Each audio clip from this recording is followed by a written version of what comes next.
Bine ai venit și mă bucur să te am aici alături de mine. Despre ce vom vorbi astăzi? Unele relații par magice la început, dar cu timpul începem să ne întrebăm: este iubirea adevărată? Sau doar o legătură născută din frică, din lipsă, din dorință de a nu fi singuri? Astăzi ne uităm cu sinceritate la o conexiune care te frământă și cerem ghidare pentru a înțelege dacă este o iubire care vindecă sau o lecție care trebuie integrată.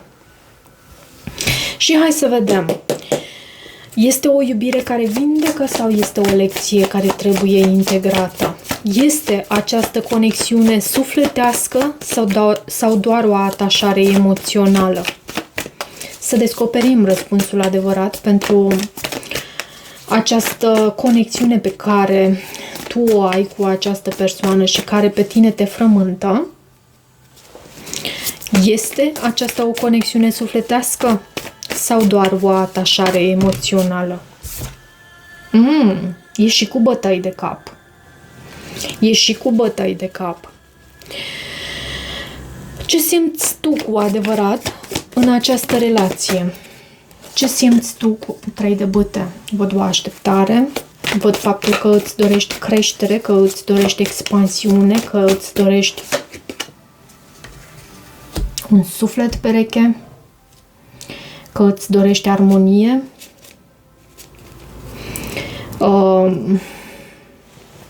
Și văd și acest 5 de cupe și împărăteasa. Da, ai trecut și prin dezamăgiri. Și trecutul tău nu a fost unul tocmai roz peste tot. Spun roz pentru că văd aceste culori aici, preponderente. Și avem 3 de bâte, 6 de cupe. E o așteptare a armoniei în viața ta și poate că tu simți, pentru că e în sentimentele tale adevărate în această relație. Tu simți armonie, tu simți că e un potențial uriaș aici și că te poate duce departe. Poate și dor. Ce simți tu cu adevărat pentru această persoană în această relație? Marea Preoteasă și 7 de cupe. Și 9 de cupe.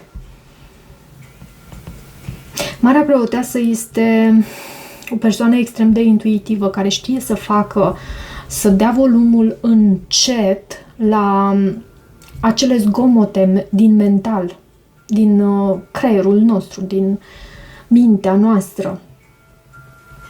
Ea știe să facă liniște, să dea volumul la minim și să își asculte vocea intuiției.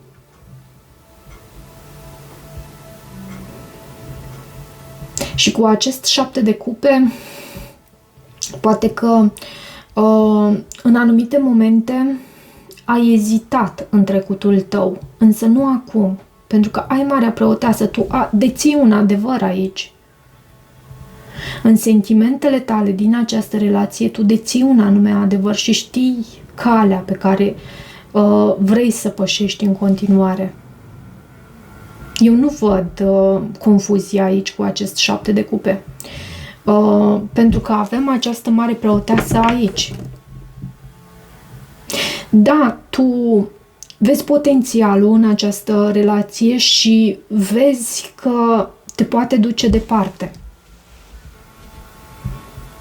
Ce este cu acest 7 de cupe? De ce 7 de cupe? Să vedem dacă primesc confirmare. Ce este cu acest 7 de cupe în sentimentele tale adevărate? Magicianul.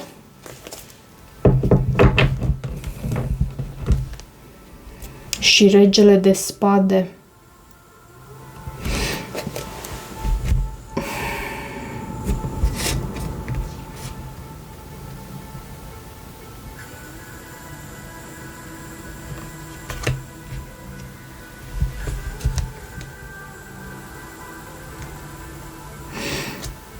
Cum văd aici? E ca și cum tu ai pășit deja pe un anume drum și vrei să îl duci până la capăt. Nu vrei să te mai abați de la acest drum. Și iarăși cu acest magician vezi potențialul de aici. Poți să ai de a face cu un gemeni, balanță, vărsător. Ce simte cu adevărat această persoană pentru tine? Ce simte cealaltă persoană, persoana pentru care tu urmărești această citire?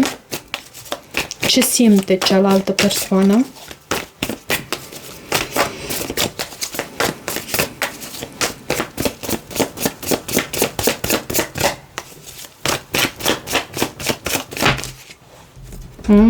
A venit judecata.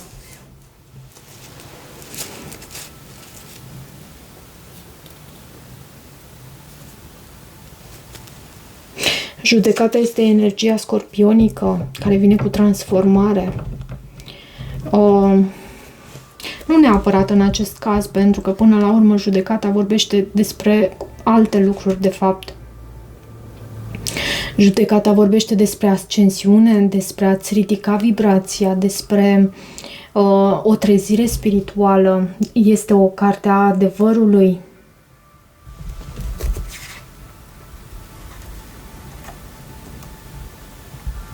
Ce simte cu adevărat? Își dorește reconciliere aici?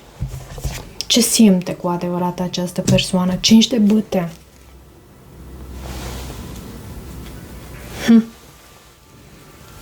Mai pentru unele dintre voi, unele dintre voi, poate aveți și opțiuni cu acest 7 de cupe, pentru că văd și acest 5 de bâte în sentimentele acestei persoane și asul de spade care îmi spune că această persoană are claritatea asupra faptului că este în competiție pentru atenția ta. Ce simte cu adevărat această persoană? Poate fi și o persoană extrem de geloasă, posesivă. Ce simte cu adevărat această persoană?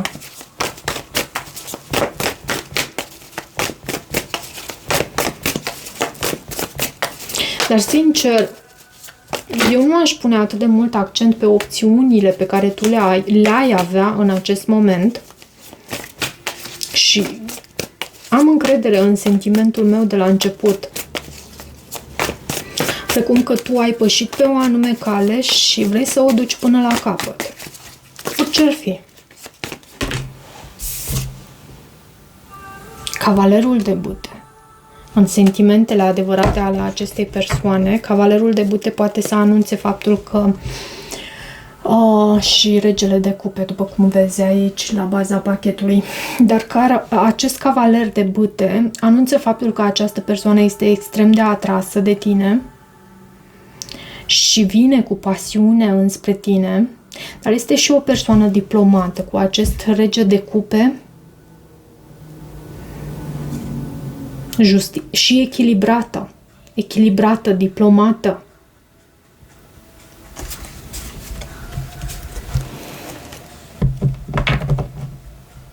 Hai să vedem dacă este o relație karmică această relație sau este o conexiune de destin.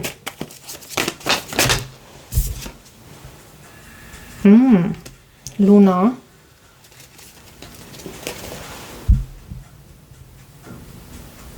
Și steaua.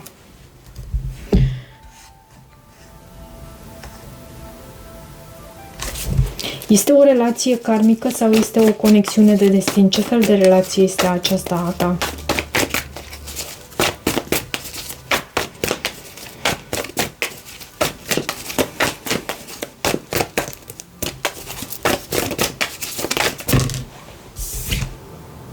Diavolul.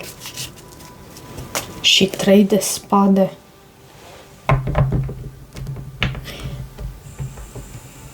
Avem rac, pești, de fapt nu, scorpion, capricorn aici.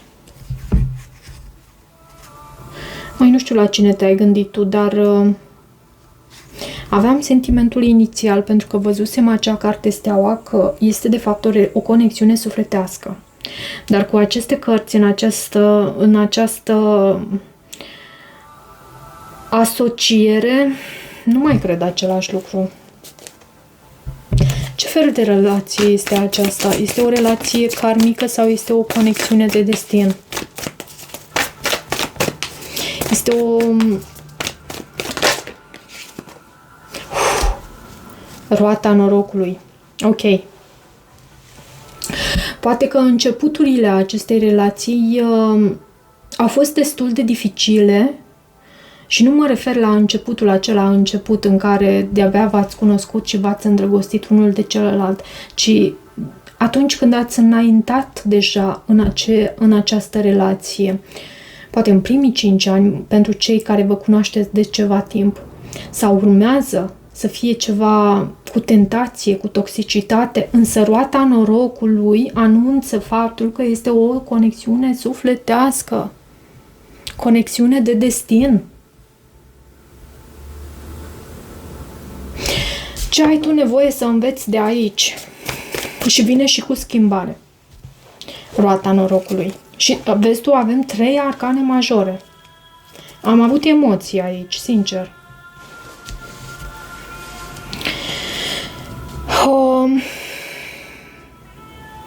Ce ai nevoie să înveți de aici?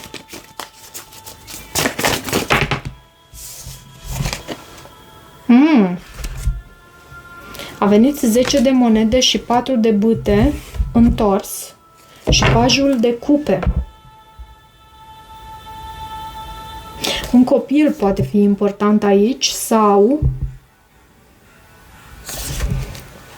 De ce aceste cărți? În lecția pe care tu o ai de învățat aici, eu cred că este vorba despre faptul că trebuie să ai răbdare în această conexiune, că relațiile acestea de durată nu... cum să zic eu aici? Relațiile acestea de durată cer muncă, cer efort, cer putere, cer curaj, cer compasiune din partea ta. Și tocmai am întrebat cum să spun, nu? Și au venit cărțile.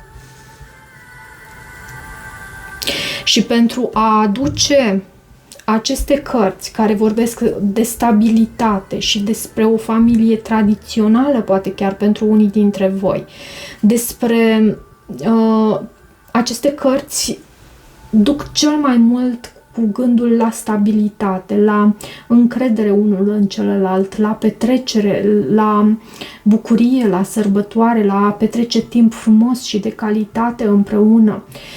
Ele fiind întoarse, lecția ta este să le aduci în poziția lor naturală și pentru asta ți se cere curaj, putere, determinare, analiză, ok? Da, și analiză și meditația asupra acestui aspect. Pentru felul în care tu poți să aduci aceste cărți în poziția lor normală. Și așa ceva.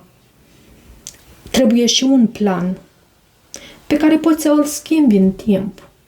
Dar atunci când dai startul la un proiect, la o relație, la ceva anume din viața ta, îți faci și un anume plan pentru viitorul tău în acel proiect, în acea relație.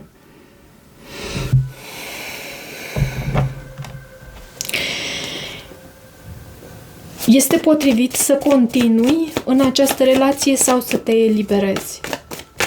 Hai să vedem răspunsul la această întrebare.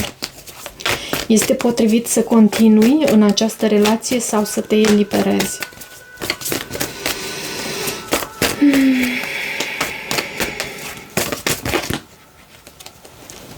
Patru de monede, regele de cupe, pajul de bâte.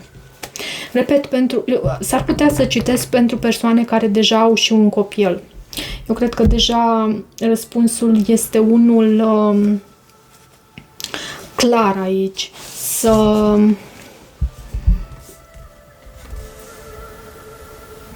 nu renunți la această persoană, să dai dovadă de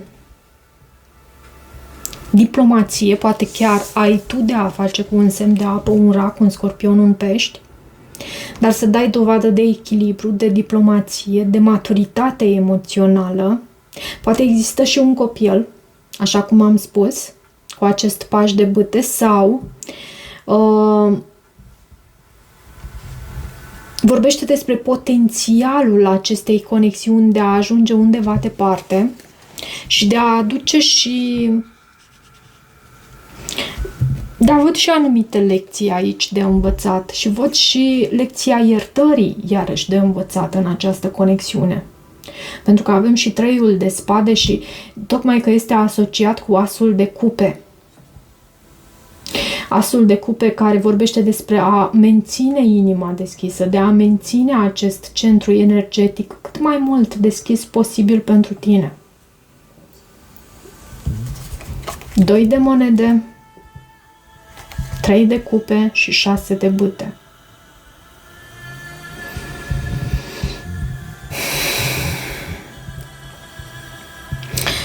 Nu este potrivit să te eliberezi de această conexiune. Cam acesta este răspunsul. Nu știu la cine te-ai gândit, dar pentru moment nu este potrivit să te eliberezi de această relație.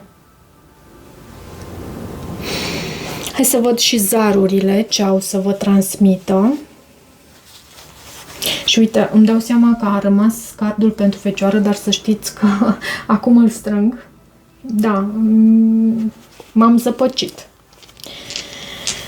Hai să vedem pentru voi.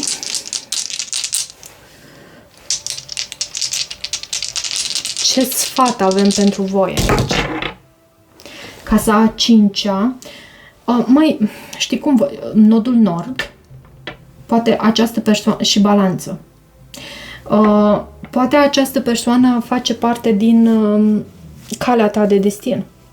Și poate că sfatul pentru tine aici este acela de a aduce bucuria, joaca, entuziasmul, spiritul acesta de copil afară și de a vă juca mai mult, de a aduce mai mult distracția, pentru că văd aici casa a 5-a și chiar întâlnirile romantice, poate să ieșiți dintr-o anumită rutină, să creați împreună, să deveniți mai creativi și chiar să intrați într-un parteneriat, pentru că balanța stă în casa a 7-a a parteneriatelor. Și nodul nord anunță faptul că această persoană poate fi o persoană pe calea ta de destin. Da, hai să extrag și un mesaj. Uite, am să extrag și un mesaj, pentru că tot am vorbit despre lecția iertării pe care se pare că tu s-ar putea să fii nevoită să o înveți în această conexiune, în această legătură. Vreau să văd o afirmație pentru iertare. Acest oracol este din partea lui Louise Hay, o autoare de cărți și nu mai trăiește acum, dar a lăsat o moștenire. Pare mi se, este cea care a constituit și a adus la ființare Hay House. Nu știu dacă știți voi editura aceea, Hay House. Hai să vedem. Un mesaj, afirmație pentru iertare, pentru tine în acest moment. Foarte curios este că eu astăzi am cerut din nou din acest oracol și am primit și ieri același card și astăzi același. Foarte curios, nu? Uite, am să le iau pe toate 3, dacă tot au ieșit, și am să vi le citesc.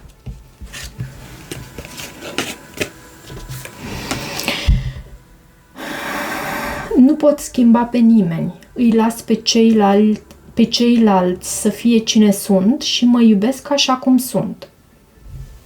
Bineînțeles. Fiecare zi este o nouă oportunitate. Ziua de ieri s-a terminat, Astăzi e prima zi a viitorului meu. Mă întorc la esența vieții, iertarea, curajul, recunoștința, iubirea și umorul. Ce frumos! Iertarea, curajul, recunoștința, iubirea și umorul sunt reprezentate pe această mână. Uite, dacă poți să faci un screenshot pentru a le ține minte mai ușor. Iertarea, curajul, recunoștința, iubirea și umorul. Foarte frumos! Cam atât pentru această citire, dragilor. Dacă rezonați cu acest mesaj, nu uitați să vă abonați canalului, să mai treceți pe aici. Vă mulțumesc și vă iubesc. Cam atât pentru astăzi. Toate bune!